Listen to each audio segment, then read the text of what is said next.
유월절은 하나님이 애굽 땅에서 일어난 것이라고 성경에 못을 박았습니다. 왜 애굽 땅이라는 것을 멘션했죠? 구원받기 전에 너희들이 모습이 어떠했는지를 잊지 말고 기억하라는 것입니다. 애굽에서 자유인으로 편안하게 잘 먹고 잘 살던 그런 시절이 아니에요. 노예입니다. 눈물 흘리고 한숨과 저주 가운데 살았던 그러한 민족이었어요. 근데 하나님께서 정말 하나님의 주권으로 전적인 하나님의 은혜로 애굽에서 그들을 구원해 내셔서 적과 구리는 약속의 땅으로 인도해 가신 사건이 이게 유월절 사건이라는 것입니다. 우리도 동일한 것입니다. 우리가 오늘 구원받은 백성으로 이렇게 하나님 앞에 예배드리고 있지만 구원받기 이전에 우리의 모습이 어떠했는지를 잊어서는 안 되는 것이죠.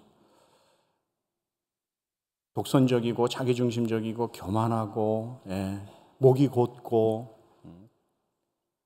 자기 고집 아집이 세고 자기밖에 모르던 그런 사람을 하나님 불쌍히 여기셔서 우리를 구원하시니 예수 그리스도를 만나니 새로운 세계가 열려지고 내 삶과 내 인격이 변화되는, 그래서 하나님의 백성으로 살아가는 그 은혜와 기쁨을 주신 하나님. 원래 우리가 애굽 땅에 앉아 있었던 사람들이라는 거예요. 저주와 죽음과 한이 있었던 그곳, 그 애굽 땅, 거기서 구원받았음을 잊어서는 안 된다는 것입니다.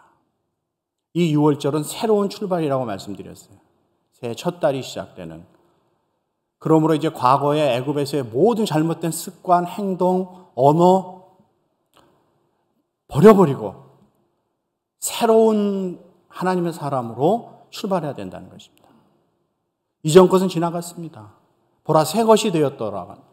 새로운 피조물로 우리가 나아가야 한다는 것입니다. 이 유월절은 어린 양이 없이는 안 되는 것입니다. 다른 것은 안 됩니다. 유월절 어린 양.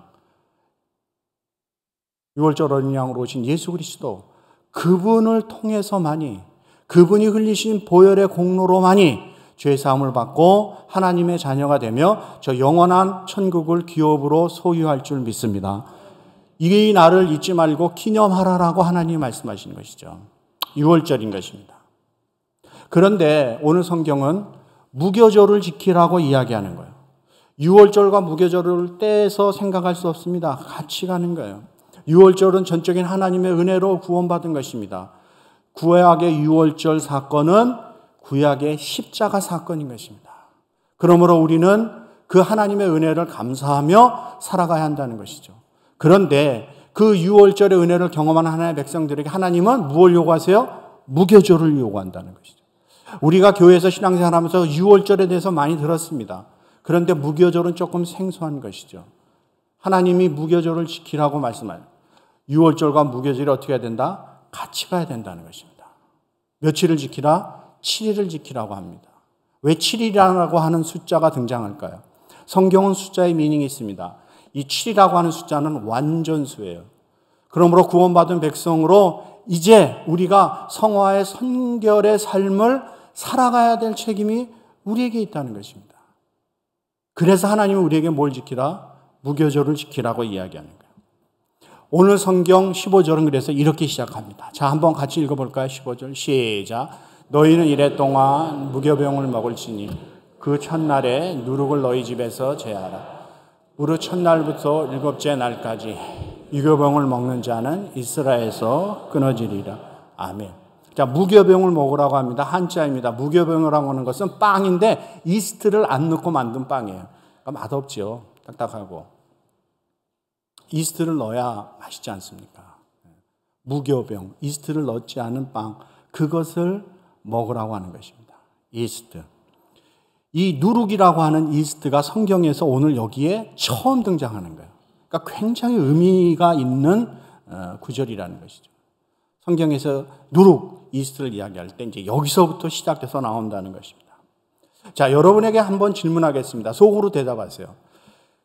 성경에서 누룩 그러면 누룩 이야기가 나오죠. 누룩에 대해서 우리가 그래도 좀 들었습니다. 자, 누룩 그러면 여러분의 마음에 떠오르는 생각이 부정적인 생각입니까? 긍정적인 생각입니까?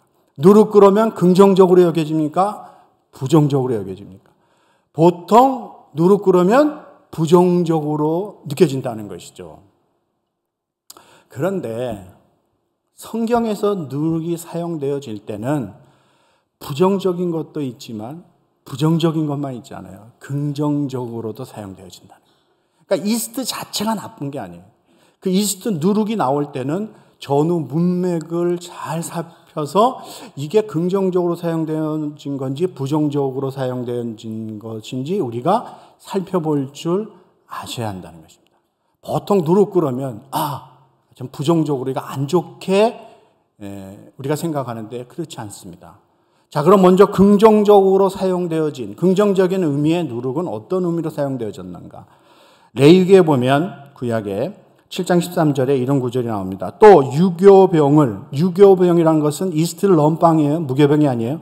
유교병을 화목제의 감사제물과 함께 그 예물로 드리라. 화목제의 감사제물과 함께 그 예물을 드릴 때 유교병을 드리라고 하나님 말씀하셨어요. 그러므로 하나님 앞에 드리는 이 떡은 무교병만 드리는 게 아니에요. 유교병도 드렸고 하나님이 그걸 어떻게 했다? 받으셨다는 거예요. 그럼 하나님 앞에 드린 게 얼마나 귀중합니까? 무교병만이 아니에요. 유교병도 하나님이 받으셨다는 거예요. 이스트 넣은 거, 누룩 넣은 것도 하나님이 어떻게 해요? 억셉트 하신 거예요. 레위기 23장 17절에 보시면 요제를 드릴 때 이렇게 이야기합니다. 너희 초소에서 10분의 2 에바로 만든 떡 2개를 가져다 흔들지니 요제입니다. 이는 고운 가루에 누룩을 넣어서 구운 것이라. 고운 가루에 뭘 넣어서 구운 것이라? 누룩을 넣어서 구운 것이라. 누룩을 넣어서 구운 빵이기 때문에 이것은 유교병이 된다는 거죠.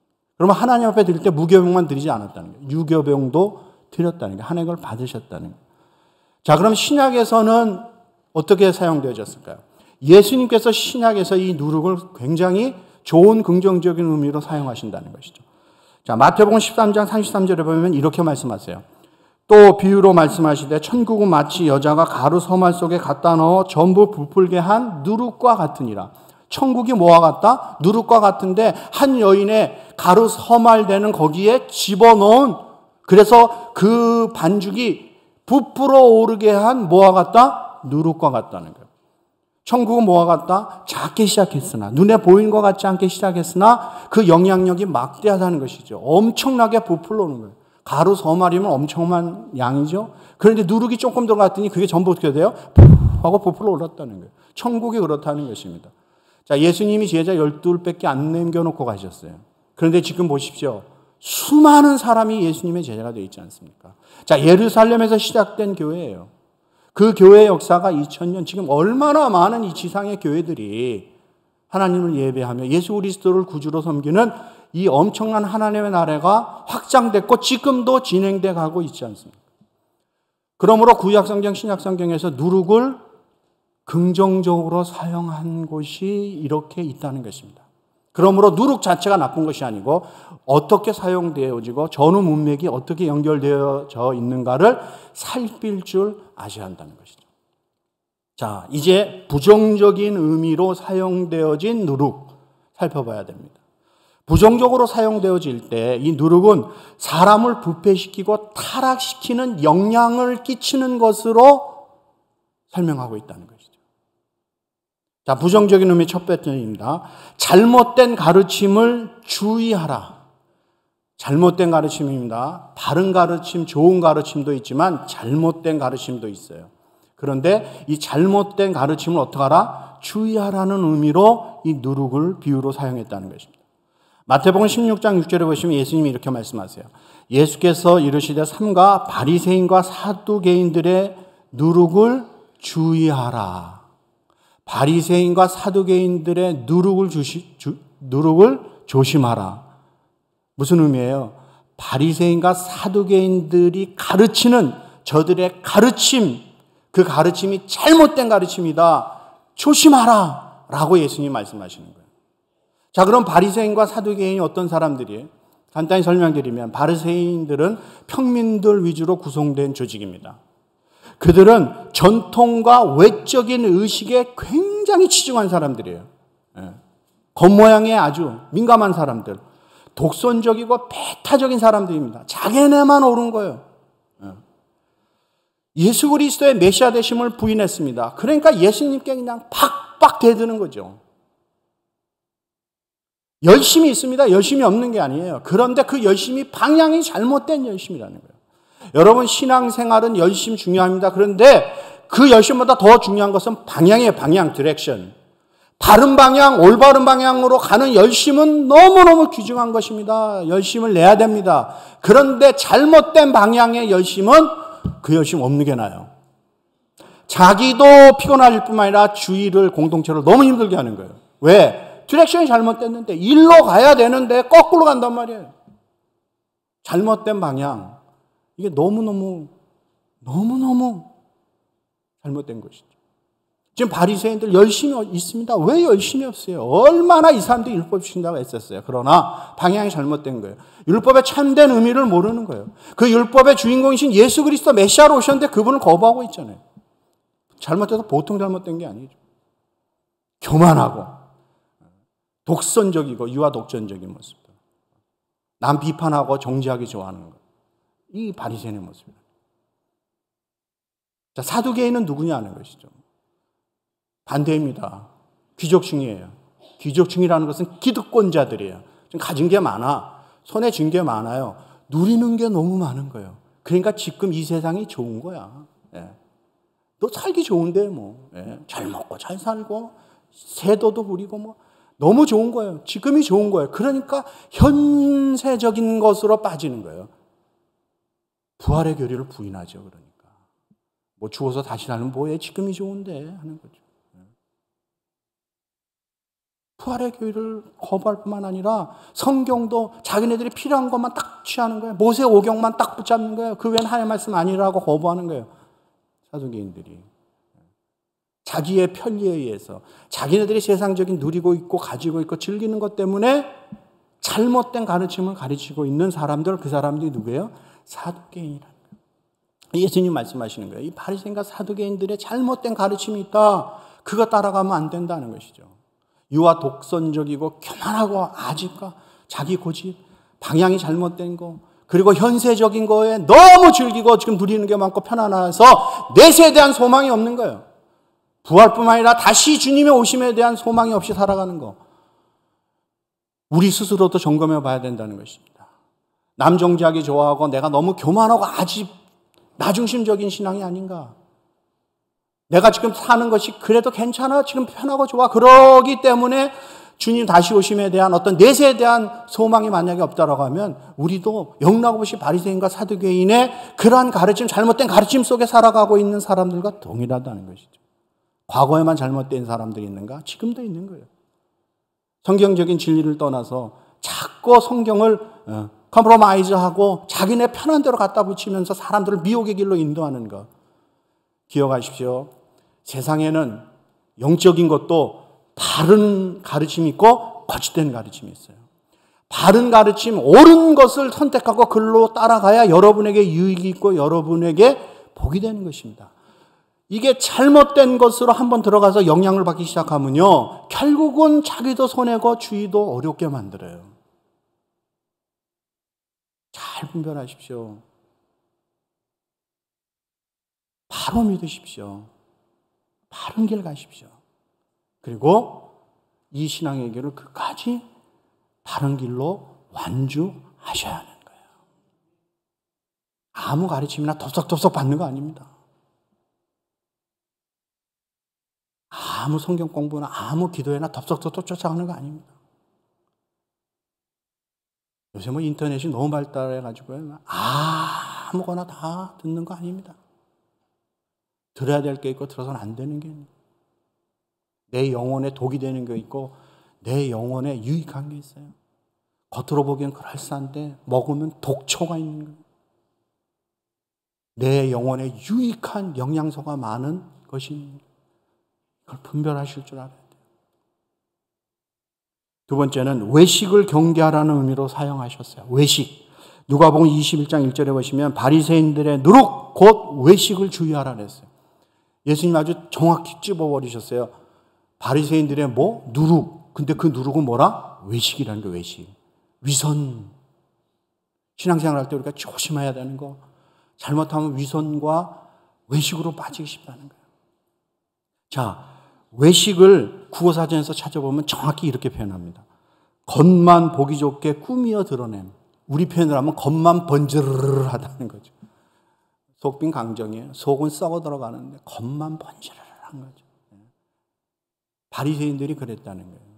그러니까 예수님이 너무너무 화가 나시니까 회칠한 무덤 같다라고 이야기하셨죠. 왜? 그들의 외식이.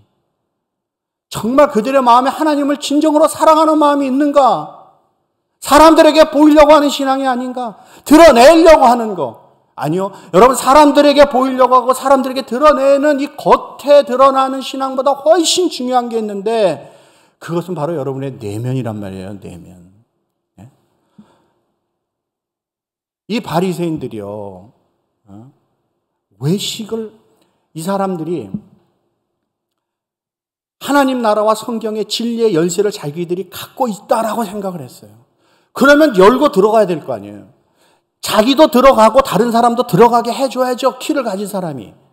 그런데 예수님이 뭐라고 하세요? 너도 안 들어가고 다른 사람도 못 들어가게 한다는 거예요. 누가? 바리새인들이. 왜? 저들의 신앙이 외식함으로 참된 율법의 정신을 망각하기 때문에. 누가복음 11장 52절에서 예수님이 이렇게 말씀하세요. 같이 한번 읽어볼까요? 시작. 화 있을진저 너희 율법 교사여 너희가 지식의 열쇠를 가져가서 너희도 들어가지 않고 또 들어가고자 하는 자도 막았느니라 하시니라. 아멘. 자기도 안 들어가고 들어가고자 하는 사람은 막았다는 것이죠. 왜? 신앙의 외식과 가시 때문에, 위선 때문에 그렇다는 것입니다. 사랑하는 성도 여러분, 신앙생활이라고 하는 것은 하나님 앞에 나와서 여러분의 껍데기를 자꾸 벗는 거예요. 여러분의 내면을 감싸고 있는 여러분의 껍데기, 하나님 앞에서 아무 소용없는 가식과 외식, 위선을 걷어내는 거예요. 그리고 내 내면에 이 깊은 곳에 자리 잡고 있는 나만이 아는, 하나님과 나만이 아는 그것을 하나님 앞에 진솔하게 드러내는 거예요. 그것이 하나님 앞에 나와 예배하는 성도들의 바른 자세여야 한다는 것이죠. 우리 자꾸 덮지요. 이것으로 덮고 저것으로 덮고 이 핑계로 덮고 저 핑계로 덮고 세상의 논리로도 덮고 하고 그래서 자꾸 하나님 앞에 꽁꽁 이렇게 숨겨가지고 나와. 그럼 하나님이 모르실 거냐 이게. 아신다니까요. 아무리 감추고 나도 하나님은 아시는 거예요. 하나님은 여러분의 외모에 별로 관심 없으세요. 키가 크냐 작으냐 잘생겼냐 못생겼냐 명품 들었냐 안 들었냐 예쁘냐 그거 별로 하나님은 여러분의 중심을 보신다고 하잖아요. 여러분의 내면이에요. 여러분 깊숙한 곳에 잠재되어 있는 나도 어찌하지 못하는 또 다른 나가 내가 내 안에 있잖아요. 그걸 하나님 앞에 진솔하게 드러내기를 원하시는 거죠. 하나님 제가 이래요. 제가 이런 사람이에요. 이게 어떻게 할 수가 없어요. 하나님이 만져주시고 하나님이 만나주시고 하나님이 고쳐주시지 않으시면 어떻게 할 수가 없습니다. 하나님 이게 원래 내 모습이에요. 나 불쌍히 여겨주세요. 하고 하나님 앞에 내 껍데기를 걷어버리고 이 속에 있는 것을 들거나 하나님 앞에 엎드릴 때 긍휼과 사랑이 많으신 하나님께서 우리를 만져주실 줄 믿습니다. 근데 자꾸 덮잖아요. 가식과 위선, 체면. 사람들은 모르죠. 사람들은 다 이런 껍데기만 보니까. 우리가 신앙생활하면서 참 조심해야 될 것 중에 하나가 외식과 위선이라는 거예요. 이거 한번 빠지기 시작하면요. 무섭습니다. 세 번째, 세상적이고 세속적인 가치관을 경계하라라고 말씀하는 거예요. 세상적이고 세속적인 가치관. 그 누룩으로 비유하셨어요. 마가복음 8장 15절에 보시면 예수님이 이렇게 말씀하세요. 예수께서 경고하여 이르시되 삼가 바리새인들의 누룩과 헤롯의 누룩을 주의하라 하시니. 자, 바리새인들의 누룩 이야기했습니다. 근데 예수님이 느닷없이 누구의 누룩이래요? 헤롯의 누룩을 주의하라라고. 헤롯이 누구예요? 좀 왕이잖아요. 그럼 헤롯의 누룩은 무엇을 이야기하는 걸까요?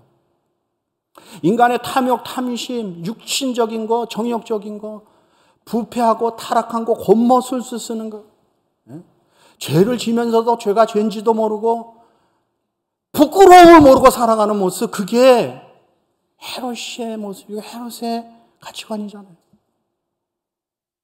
헤롯이 지금 누구랑 살아요? 자기 동생 와이프 뺏어서 사는 거잖아요. 제수씨하고 사는 거예요. 그걸 세례요한이 죄다 잘못됐다라고 지적하니까 세례요한 목을 당강 낸 사람이 헤롯이잖아요.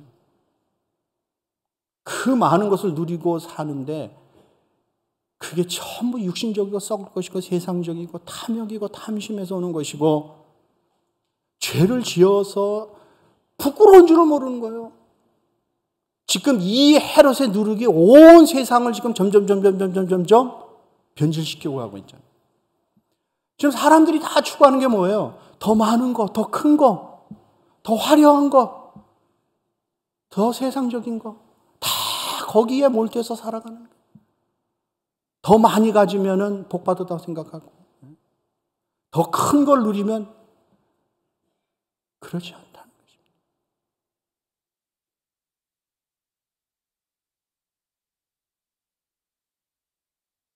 자신에게는 엄격하고 남에게 관대해야 되는 것이죠. 근데 지금 어떻습니까? 남에게 관대합니까? 아니요. 자기 자신에게 관대하죠. 남에게는 엄격하잖아요. 그러니까 조금만 잘못하고 남 뭐 실수하는 건 비판하고 여지없이 그냥 막 공격하는데 막상 자기는 자기가 거기 그런 실수나 그런 죄는 굉장히 관대. 뭐 그럴 수도 있다라고 그러고 편법이 아니다라고. 그게 지금 세상이잖아요. 다 그러고 산단 말이에요. 기가 막힌 거죠. 부끄러움을 모르는 세대예요. 부끄러움을 몰라요. 헤롯이 부끄러움을 몰랐잖아요. 그러니까 그러고 살지. 부끄러움을 아는 사람이 그렇게 살겠습니까? 여러분 같으면 그렇게 사시겠어요? 절대 그렇게 안 살죠, 우리는. 근데 지금 세상 그렇게 사는 거예요. 부끄러운 걸 모르는 거예요. 우리 한국 표현하면 손바닥으로 하늘을 가리는 거예요. 기가 막히죠. 네? 벌거벗은 임금님이에요. 다 사람들이 벌거벗은 그러는데 말을 못해. 네? 창피한지도 모르고. 그러고 사는 거지. 그게 헤롯의 누룩이란 말이에요. 헤롯. 사랑하는 12성도 여러분, 여러분에게 질문합니다. 속으로 대답하세요. 여러분에게 정말 헤롯과 같은 권세가 있고 그런 돈이 있고 그런 세상적인 힘이 있어요. 어떻게 사실래요? 가봐야 알아요? 어떻게 사실래요? 지금 내가 그 사람보다 가진 게 적어. 그 사람보다 세상적인 권세가 적어. 그 사람보다 내가 세상적인 힘이 적어. 그래서 내가 좀 정직하게 사는 것 같아? 아니요. 만약에 여러분에게 그러한 것이 주어진다면, 여러분이 그러한 위치에 올라섰고, 그러한 힘이 있고, 그러한 돈이 있고, 그러한 능력이 있는 자리에 섰어. 사람들이 다 부러워하는 그러한 삶이에요. 그러면 어떻게 사실래요? 고민해야 돼요. 헤롯같이 살 것인가? 아니면 그러한 것을 가지고 선한 영향력을 끼치며 하나님의 영광 위에 살 것인가? 고민하셔야 되는 거예요. 헤롯의 누룩이요, 온 세상뿐만 아니라 교회 안에도 밀고 들어옵니다. 많이 가지면, 많으면, 큰 집에 살면, 좋은 차 타면, 좋은 집에 살면 그게 전부인 것으로, 그게 복받은 것으로 오해하는 성도들이 점점 늘어난다는 거예요. 예수 잘 믿어도 가난할 수 있습니다. 예수 잘 믿어도 몸이 아플 수 있습니다. 예수 잘 믿어도 자식 새끼가 속색일 수 있습니다. 예수 잘 믿어도 옆집 예수 안 믿는 애들이 명문대 가는데 우리 애는 거기보다 못한 학교 갈 수 있습니다. 그 세상적인 잣대로 재지 마십시오. 그것은 헤롯의 누룩이란 말이에요. 조심하라 예수님 말씀하시죠. 그 누룩은 없어야 되는 것이죠. 깊이 생각하십시오. 네 번째, 이 누룩은 죄를 의미한다는 거예요. 죄. 고린도전서 5장 8절 같이 한번 읽어보겠습니다. 시작. 이러므로 우리가 명절을 지키되 묵은 누룩으로도 말고 악하고 악의에 찬 누룩으로도 말고 누룩이 없이 오직 순전함과 진실함의 떡으로 하자. 아멘. 묵은 누룩, 악의에 찬 누룩으로 말고 라고 이야기합니다. 그러므로 이 누룩은, 이 고린도서에서 얘기하는 누룩은 죄를 이야기하는 거예요. 왜? 그 당시 고린도 교회는 오늘날 교회에서 일어날 수 있는 모든 문제와 죄악이 고린도 교회에 다 있었어요. 정말 기가 막힌 일입니다. 방탕하고 타락하고 죄 짓는 정도가 아니에요. 근친상간이 벌어지지 않나, 교회 안에서. 우상 숭배하고 온갖 죄가 전부 다 고린도 교회 안에서 그대로 드러나는 거예요. 그 누룩을 제해야 된다는 것이죠. 사랑하는 성도 여러분, 기억하십시오. 성도는, 악은, 죄는 어떠한 모양이라도 버려야 한다는 거예요. 절대 그것을 여러분 가까이 해서는 안 됩니다. 왜? 누룩은 조금만 들어와도 온 사방에 퍼지는 거예요. 영향력을 미치는 것입니다. 우리는 경험적으로 알죠. 세상을 살아보셔서 알죠. 좋은 영향력 받기가 쉽습니까? 나쁜 영향력 받기가 쉽습니까? 잘 모르세요? 그러면 쉬운 예를 한번 들어볼까요? 말 배울 때 좋은 말 배우기 쉽습니까? 욕 배우는 게 쉽습니까? 욕 배우는 게 쉽잖아요. 그죠? 욕은 가르쳐 주지 않아도 그냥 해. 희한하더라고. 우리가 영어 잘 못해도 싸울 때 우리도 욕 나와요. 이게 악한 거, 죄가요, 훨씬 영향력이 세요. 안 그러셔도 너무 잘해요. 선한 영향력, 이거 받는 거요, 이거대로 살아가는 게 쉽지 않습니다. 기억하십시오. 유월절과 무교절은 같이 가는 거예요. 유월절 잊어서는 안 됩니다. 애굽에서 눈물과 한숨과 탄식과 죽음과 저주 가운데 있던 인생을 하나님의 은혜로 구원해 주실 거예요. 그 예수 그리스도의 보혈의 공로를 잊지 않고 우리는 감사해야 합니다. 죽을 때까지 하나님 은혜 가운데 감사하면서 살아가야 돼요. 그런데 그 유월절은 무교절이 같이 간다는 거예요. 누룩 없는, 이스트 없는 방. 집안에 있는 모든 이스트, 누룩을 제거해야 된다는 것이죠. 그건 뭐예요? 성결과 성화의 삶이라는 거예요. 신학적인 용어로 하면 칭의와 성화가 같이 가는 거예요. 한쪽을 너무 지나치게 강조하면 문제가 생깁니다. 우리는 너무 칭의와 유월절을 좀 많이 강조한 부분이 있어요. 아닙니다. 하나님이 우리에게 요구하시는 것은 구원받은 백성에게 주님 앞에 서는 그날까지 성화와 성결의 삶을 살려고 애쓰는 믿음의 성도들 되시기를 주님의 이름으로 축복합니다. 그래서 이것이 같이 가는 거예요. 여러분에게 질문합니다. 여러분 속에 있는 누룩은 어떤 것이라고 생각하세요? 진지하게 스스로에게 질문하셔야 돼요. 나는 누룩이 하나도 없습니다라고 이야기하시는 사람은 없을 거예요. 분명히 내 속에 누룩이 있습니다. 나만이 아는. 근데 하나님은 그 누룩을 제하여 버려라라고 말씀합니다. 오늘 6월절 하나님의 은혜로 구원받아 이 거룩한 날 주님 앞에 나와 신령과 진정으로 예배드리는 사랑하는 CPC 성도 여러분, 무교절을 지켜야 하는 것입니다. 여러분 속에 있는 누룩을 제거하는 믿음의 성도들 되시기를 우리 주 예수 그리스도의 이름으로 간절히 축복합니다.